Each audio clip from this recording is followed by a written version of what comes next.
안녕하십니까. 오늘 특집 방송은 지난 한 주간 한국 보수 진보 미디어가 각각 어떤 뉴스를 선택하고 어떻게 해석했는지를 비교 분석합니다. 같은 사건도 어떤 프레임으로 보느냐에 따라 전혀 다른 의미를 가질 수 있습니다.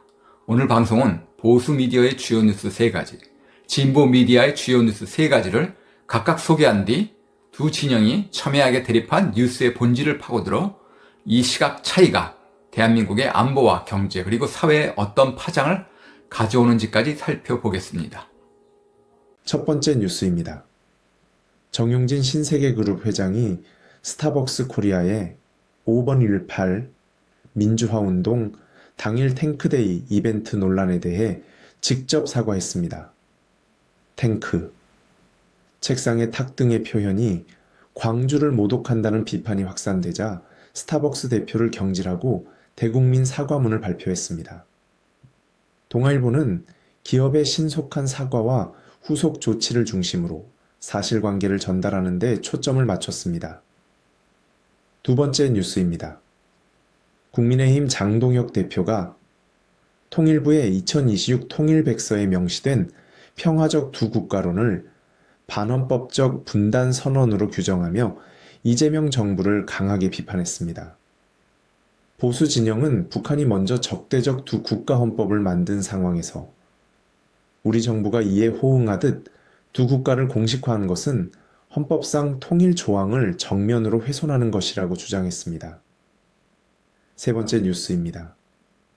삼성전자 노조가 성과급 지급 기준을 두고 총파업을 예고한 가운데 이재명 대통령이 공공복리를 위한 기본권 제한을 언급하며 긴급조정권 발동을 시사했습니다.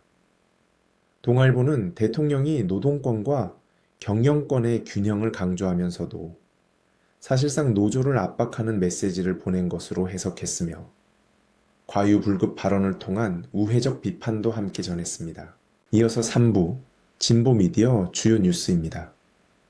경향신문 보도를 중심으로 3가지 소식 전해드리겠습니다. 첫 번째 뉴스입니다. 지하끝제일 민주화운동 기념식을 둘러싼 정치적 갈등이 계속되고 있습니다. 송원석 국민의힘 원내대표가 기념식 불참 이유로 더러워서라고 발언한 것으로 보도되었는데 본인은 서러워서라고 해명하며 법적 대응을 시사했습니다. 경향신문은 이 발언을 호남에 대한 뿌리 깊은 적대감의 발로로 해석하며 장동혁 대표가 기념식에서 임을 위한 행진곡 재창시파를 흔들지 않은 점도 함께 지적했습니다. 두 번째 뉴스입니다. 이재명 정부의 첫 통일백서에 남북관계를 평화적 두 국가 관계로 전환해야 한다는 입장이 공식 명시되었습니다. 경향신문은 북한이 이미 헌법에서 통일 관련 표현을 삭제하고 영토 조항을 신설한 현실에 대응하는 정책 전환으로 보도하며 전년도 백서에 없던 평화공존 개념이 새롭게 추가된 점에 주목했습니다. 세 번째 뉴스입니다. 삼성전자 노조 총파업에 대해 이재명 대통령이 고사선거를 동원하며 연대와 책임을 강조하고 긴급조정권 발동 가능성을 시사했습니다. 경향신문은 진보 정부임에도 노동기본권보다 경영권을 우선시하는 방향으로 읽힐 수 있다고 지적하며 법원의 쟁의 금지 일부 인용과 함께 노동권 제한에 대한 우려를 부각했습니다. 3부입니다. 같은 뉴스, 완전히 다른 보도. 이번 주 3가지 핵심 이슈를 보수와 진보 언론이 어떻게 다르게 전달했는지 팩트 중심으로 짚어봅니다. 첫째, 뽀글팔 관련 논란입니다. 보수 언론은 스타벅스 탱크데이 사건을 기업의 단순 실수로 보고 사과와 재발 방지 조치라는 사실 전달에 집중했습니다.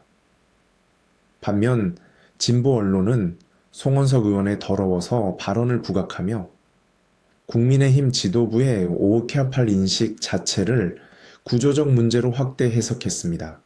확인된 사실은 해당 발언과 스타벅스 측 공식 사과입니다. 다만 보수 쪽은 발언의 맥락 축소가, 진보 쪽은 개인 발언을 정당 전체의 역사 인식으로 일반화한 점이 과장으로 판단됩니다. 둘째, 통일백서의 평화적 두 국가론입니다.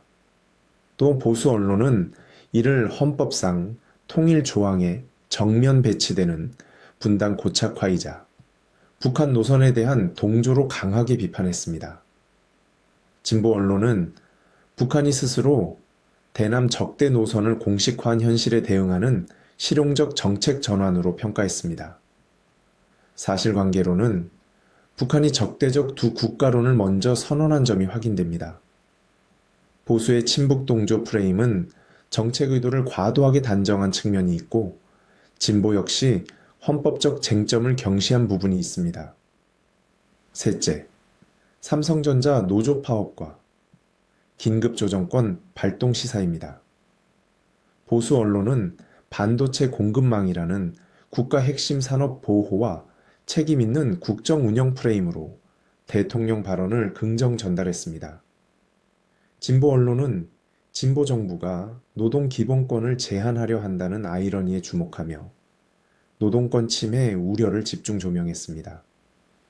긴급조정권은 법적으로 공익 침해 우려시 발동 가능하다는 점은 사실이나 보수는 파업의 정당한 배경을 축소했고, 진보는 경제적 파급 효과를 상대적으로 과소평가했습니다. 종합하면 이번 주 사실 근접도 점수는 보수 언론 78점, 진보 언론 72점으로 평가됩니다. 보수는 사실 전달의 강화나 맥락을 축소하는 경향이, 진보는 구조적 해석의 강화나 확대 해석의 경향이 각각 확인됩니다. 시청자 여러분의 균형 잡힌 판단이 필요한 대목입니다. 4부입니다.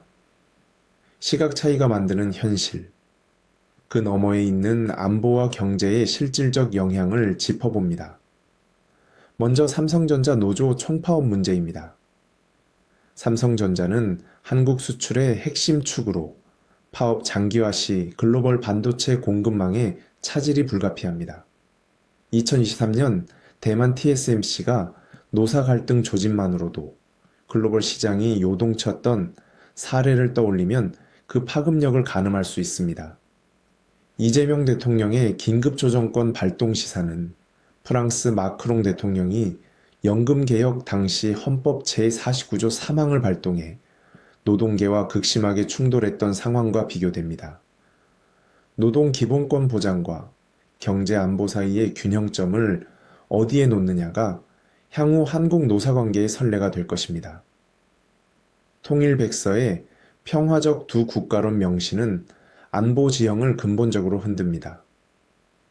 독일이 통일 전 동방정책으로 두 국가를 사실상 인정하면서도 기본법의 통일 조항은 유지했던 사례와 견줄 수 있습니다.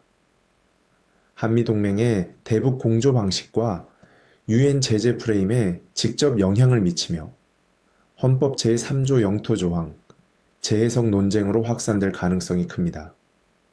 59518 관련 갈등은 직접적 안보 영향보다 사회 통합 비용의 문제입니다. 다만 스타벅스 불매운동 확산은 기업 매출에 단기 충격을 줄 수 있으며 6.3 선거를 앞두고 지역 표심 변동이라는 정치적 변수로 작용합니다.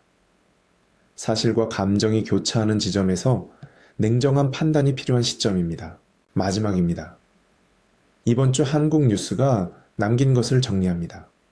5.18 기념일을 둘러싼 정치권 갈등, 통일백서의 평화적 두 국가론 명시, 삼성전자 노조 총파업과 긴급조정권 논의까지 세 가지 핵심 의제 모두 보수와 진보 언론이 같은 사실을 전혀 다른 프레임으로 전달했습니다. 어느 한쪽만 보면 절반의 그림입니다. 양쪽 보도를 나란히 놓고 비교할 때 비로소 전체 맥락이 보입니다. 판단의 몫은 언제나 시청자 여러분의 것입니다. 와이드뷰 정치분석 채널이었습니다. 다음 주에 뵙겠습니다.